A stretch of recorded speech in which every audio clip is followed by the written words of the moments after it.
Hi, everybody. It's Professor Mitchell continuing with Chapter 3. Today we're looking at Section 3.4 on slope and rate of change. In this section, we're going to find the slope of a line given 2 points on the line, find the slope of a line given its equation, find the slopes of horizontal and vertical lines, compare the slopes of parallel and perpendicular lines, and finally talk about slope as a rate of change. And once again, in this section, we're talking about SLOC, constructing graphs of linear functions. All right, so here is the definition of slope. The slope of the line passing through the points x1, y1, and x2, y2 is given by this formula, m equals y2 minus y1 divided by x2 minus x1, the difference in the y's divided by the difference in the x's. Notice those ones and twos are just subscripts. They don't stand for any sort of mathematical operation. They're kind of just labels. Think of it as first point, second point. So the slope is a measure of the steepness of a line and also indicates whether it rises or falls from left to right. So we're going to be exploring that now by looking at this example. We're going to find the slope passing through each of these pair of points. So let me go over to the tablet.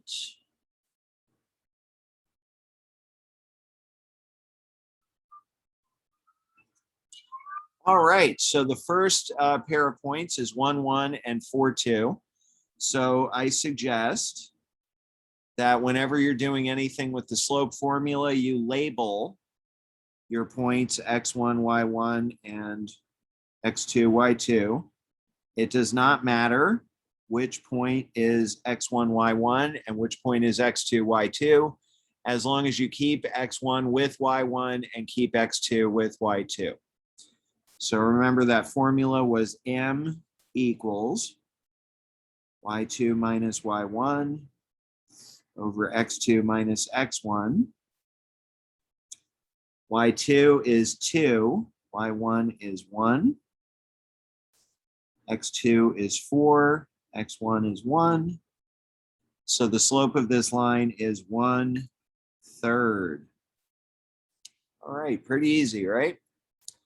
At any time during this example, please feel free to pause the video, try it, and come back and compare notes. Second example, -2, -1, and 1, 4. So once again, I'll label the points x1, y1, x2, y2. There's my formula again. y2 minus y1 over x2 minus x1. Y2 is 4, y1 is -1. Be very careful. There is a built-in minus in this formula, so you have to make sure you do minus -1. And the same kind of thing on the bottom, x2 minus x1 is 1 minus -2. 4 minus -1 is 5. 1 minus -2 is 3. And the slope of this line is 5/3. Whenever slope comes out to be an improper fraction, we generally always leave it that way and don't write it as a mixed number. It's much more helpful to write it as an improper fraction, it turns out.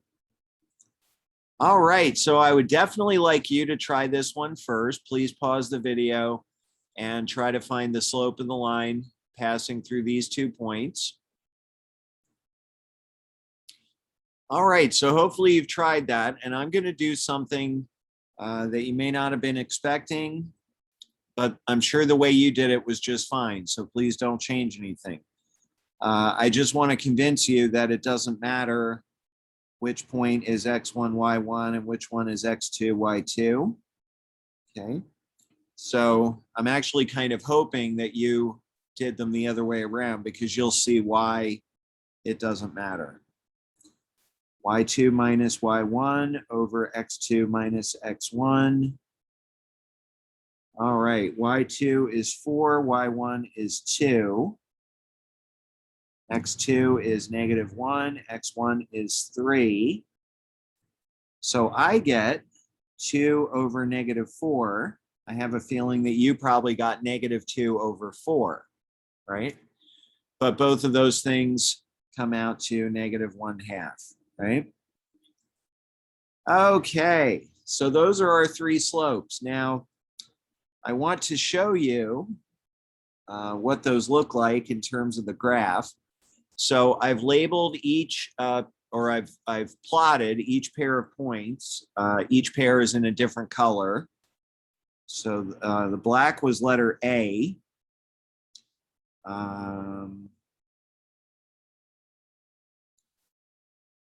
a minute.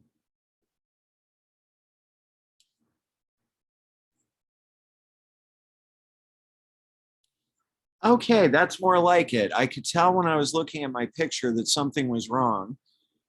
Just to show you it happens to the best of us, the first pair of points from letter A was 1, 1, and 4, 2. And I had accidentally plotted the point 2, 4 when I first brought this up. Okay, that looks right now.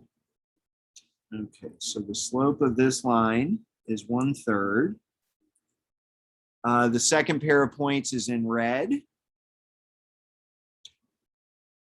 Going through these 2 points here. So that slope is 5/3. Notice that line is steeper than the first one. And then the third pair of points is in green. And the line going through them looks something like this. And that slope was -1/2. All right, so a couple of things to take away from this picture. The 5/3 is steeper than the 1/3. Okay. And that's because its slope is further from 0. I don't want to say greater because that won't work when the slopes are negative. So 5/3 is further from 0 than 1/3. The real mathematical way to say that is the absolute value of 5/3 is greater than the absolute value of 1/3. Okay. And the green line with the negative slope falls from left to right. Okay, so if we go back to the presentation, I have the moral of the story all written out for you.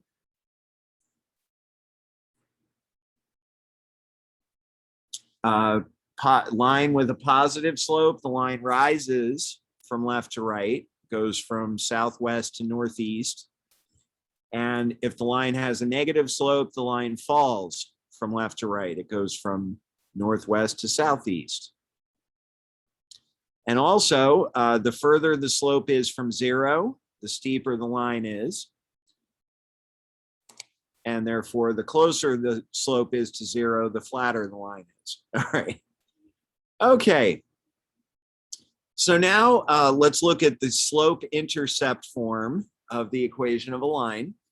So the question here is, what is the slope of the line whose equation is y equals 2/3 x minus 5? Now, you may already know the answer, depending on whether you've had algebra before. If you do, that's great. But suppose this is your very first time ever taking algebra. You never heard of slope until you were watching this video.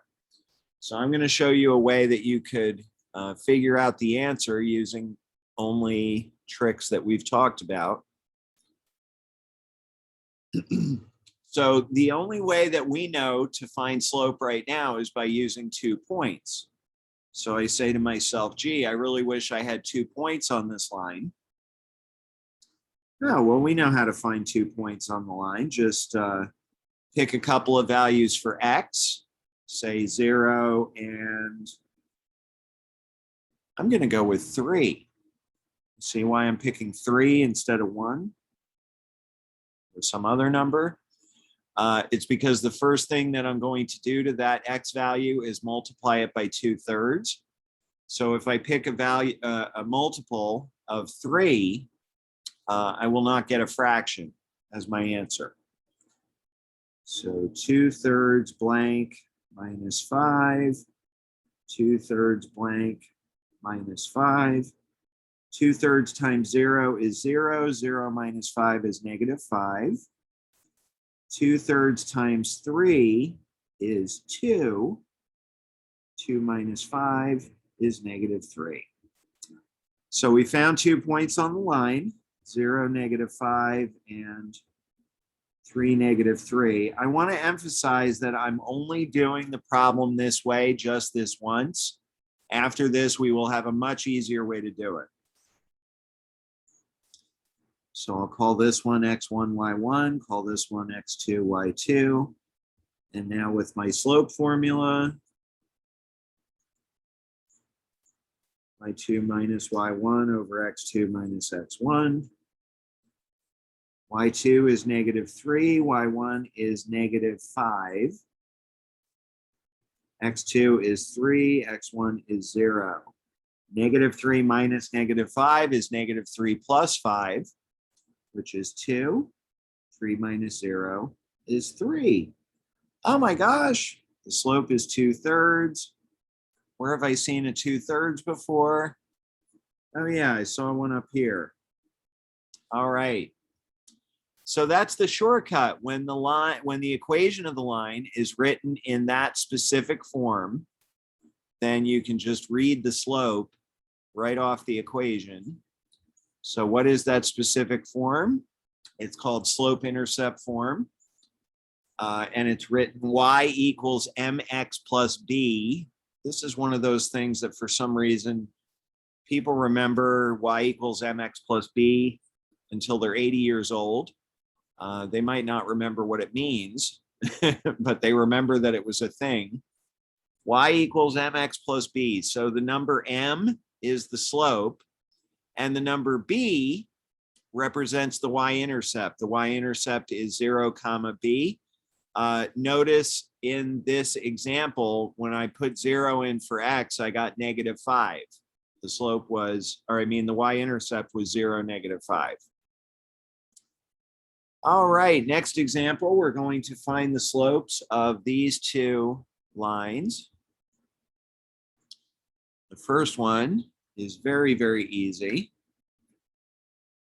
right? Because that's already written in the form y equals mx plus b.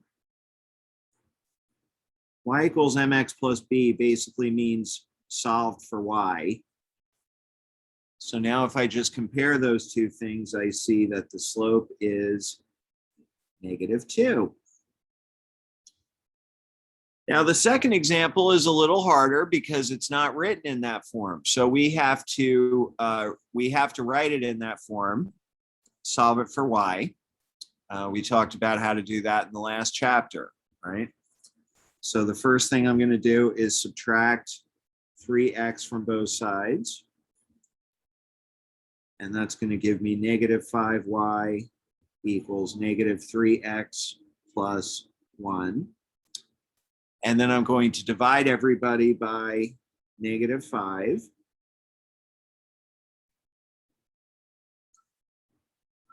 Which leaves me with y equals -3 over -5, which I'm going to simplify to 3/5. And then I'll write this as -1/5. So now it is in the correct form, y equals mx plus b. And I can see that the slope is 3/5. All right, let's see what's next. Horizontal and vertical lines. Okay, so first we're going to find the slope of the line y equals 2, and then we'll find the slope of the line x equals 3. So as far as y equals 2 goes, I have a kind of sneaky way of doing that. Instead of thinking of it as y equals 2, let's think of it as y equals 0x plus 2. That works, doesn't it? And now I can see that's in the form y equals mx plus b, and I can see that m is 0. Remember, this was a horizontal line. We talked at the end of the last section about how horizontal line has an equation in this form. All right, x equals 3, though, is a little different. I don't see a way to write that in the form y equals mx plus b because there is no y. So why don't we do it or try to do it the way we did, y equals 2/3 x minus 5 a few minutes ago, before we knew about y equals mx plus b. We'll just find 2 points on this line, and then we'll use the slope formula. So a couple sections ago, we had an x equals a number example, and I explained that when the equation is in that form, it means x always equals that number, and y can be anything it wants to be. For example, y could be 0 or y could be 1. So why don't we make 3, 0 be x1, y1, and we'll make 3, 1 be x2, y2. Using the slope formula, y2 minus y1 over x2 minus x1, I get 1 minus 0 divided by 3 minus 3, which is 1 divided by 0, which is what? Please don't say 0. Dividing by 0 is undefined, right? This is undefined.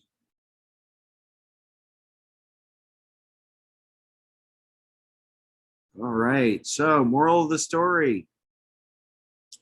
Horizontal line has a slope of 0. Vertical line has undefined slope, which I believe is exactly what it says back here on the presentation. Oops. Yes, a horizontal line, which has the form y equals a number. The slope is 0. Vertical line equation has the form x equals a number. The slope is undefined. Okay. Notice the difference between those two things. Horizontal line does have a slope. The numerical value of that slope is 0.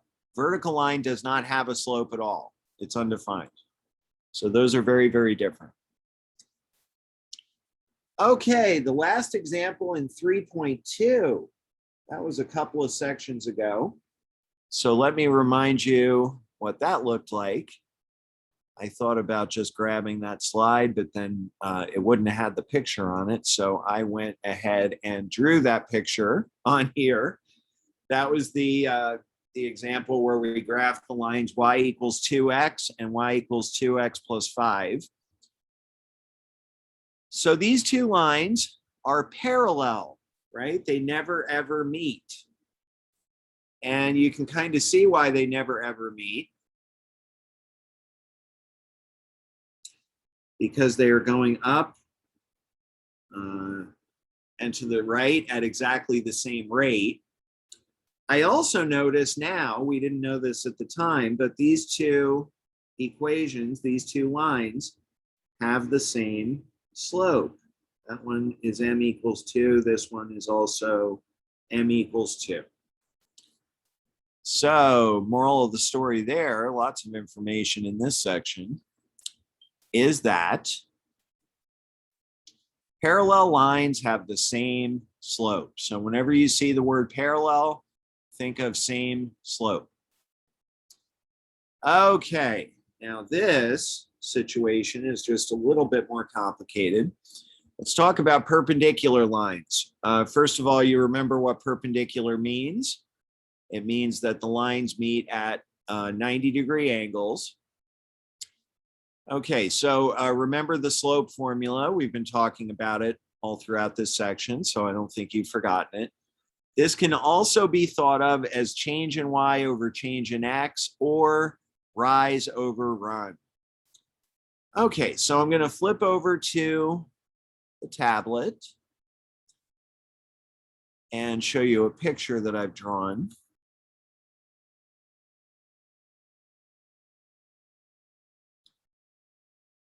All right, so here is a picture of two perpendicular lines. So let's talk about their slopes.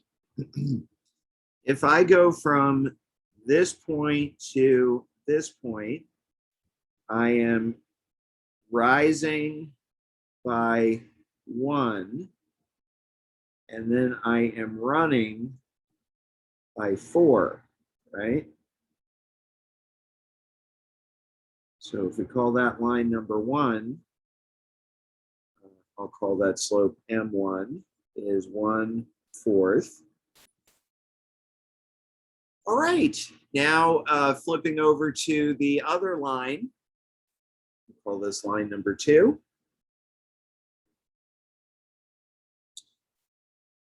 All right, so imagine actually swinging this line, rotating it around this way,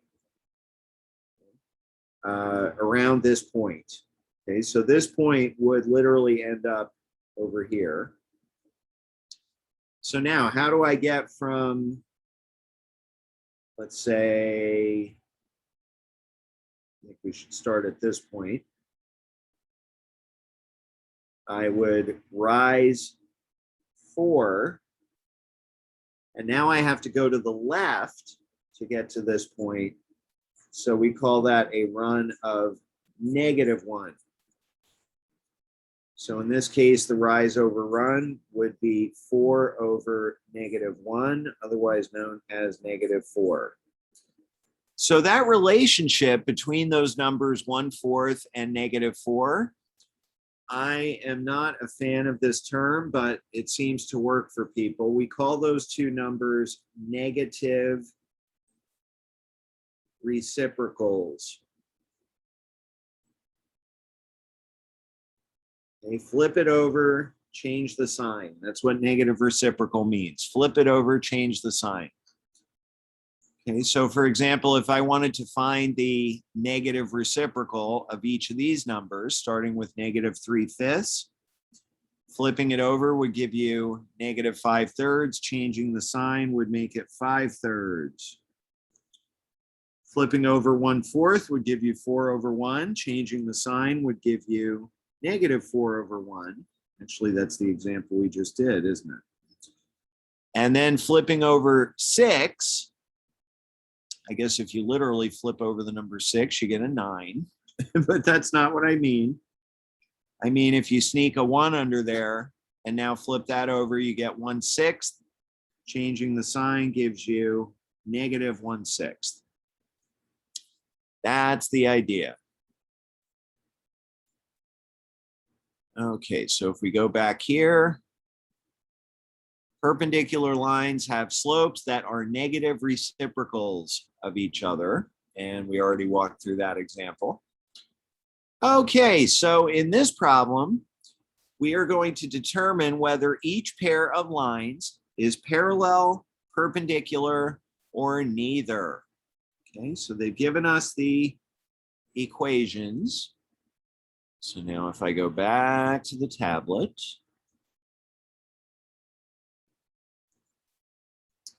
all right, here we go. So the first one is written in slope-intercept form. I can see that the slope of this line is 4. However, the other one has to be solved for y. To do that, I'm going to subtract 4x on both sides. And that gives me y equals -4x plus 5. So the slope of this line is -4. All right, so based on what we just talked about, maybe I should call these M1 and M2. Based on what we just talked about, what would those lines be? Would they be parallel, perpendicular, or neither? Well, they definitely wouldn't be parallel because 4 and -4 are not the same. Would they be perpendicular? No, because even though they do have opposite signs, we don't have that reciprocal thing going on. So these two lines are neither. They're not parallel and they're not perpendicular. All right, this would be a good one for you to try. Pause the video come back and compare notes. All right, so neither one of these is written in slope-intercept form. So to do this first one, we could just divide everybody by 5. And I think I'll sort of rearrange this equation, put the y on this side, right? That's how we're used to seeing it. So y equals 3/5 x plus 10/5, which is 2. So the slope of this line is 3/5. Slope of the other line, if I subtract 5x on both sides, that gives me 3y equals -5x plus 1. Divide everybody by 3. I get y equals -5/3 x plus 1/3. The slope of this line is -5/3. So what does that look like? Parallel, perpendicular, or neither? Well, those two lines are negative reciprocal, or those two slopes are negative reciprocals. So these two lines are perpendicular.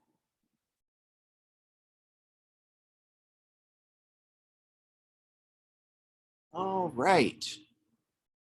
We are getting close to the end here.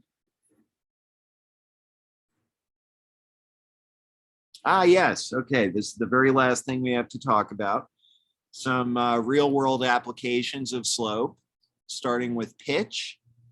The pitch of a roof is its slope. So here's a picture of a roof.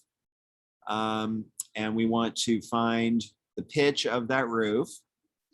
And then the next example is going to be grade. The grade of a road is its slope written as a percent. So if you've ever done any driving in the mountains, you've seen this. It's like a yellow diamond-shaped sign. I think it has a picture of a truck on it, and it'll say something like 5%. So that's a warning for truckers mainly to check their brakes. All right, because they're going to be going downhill. All right, back to the tablet one last time, and then we'll be done.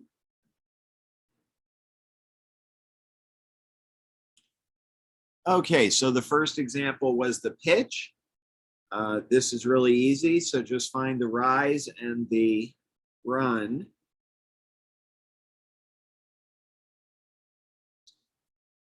Rise over run would be 4/12. And when I was looking online for a picture to use, I noticed that often they write the pitch something like this, but we're going to write it as a fraction. So 4/12 simplifies to 1/3. And finally, finding the grade of a road, I draw a car exactly the same way I did when I was 5 years old. Anybody else? All right. So starting with the slope of this line written as a fraction. So again, rise over run, I can see that the rise is 2 feet. Every time the run is 32 feet. So that simplifies to 1/16. But they wanted us to write it as a percentage. So I remember doing this sometime in the last chapter in the section about percents. We're going to multiply this fraction by 100%. 16 and 100 have a common factor 4. So that gives us the fraction 25/4.